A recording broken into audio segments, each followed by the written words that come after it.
Hi, my name is Saran Kumar, Chartered Accountant from Hyderabad. Welcome you all to the series of short videos on the bank branch audit. In this video, I would like to discuss about two important columns you will find in the loan balance file. One, Theo balance. Two, outstanding balance.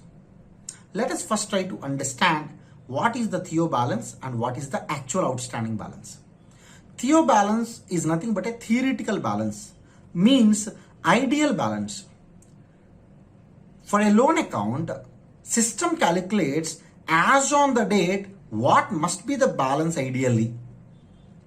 Actual outstanding is the balance as per the ledger account. There are three situations we can find. One, Theo balance is more than the outstanding. Two, Theo balance is equal to the outstanding. Three, Theo balance is less than the outstanding. In the first situation, occurs only in the case if the borrower makes prepayment. That means he is paying much in advance than the due date. So in that case, the account is regular, there is no problem. In the second case, Theo balance is equal to the outstanding means borrower is exactly paying the amount whenever there is a due. In the first two cases, the account is regular, there is no problem in this.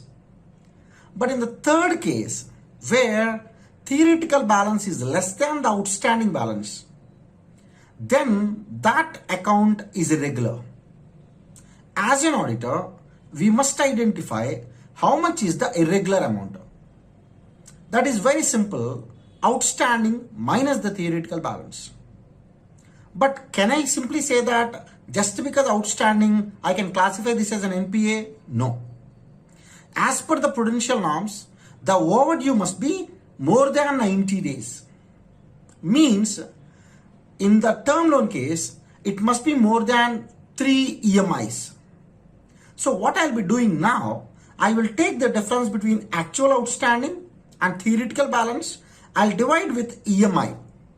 If the result is more than 3, straight away it is NPA. If the result is above 2, below 3, that means it must be under SMA 2 report. If the result is between 1 to 2, that must be under SMA 1 report. If the result is between 0 to 1, that must be into SMA 0 report. With this, I would like to tell you a three-way mapping with NPA and SMA reports with the theoretical balance and outstanding balance. I hope this video is very much helpful to you.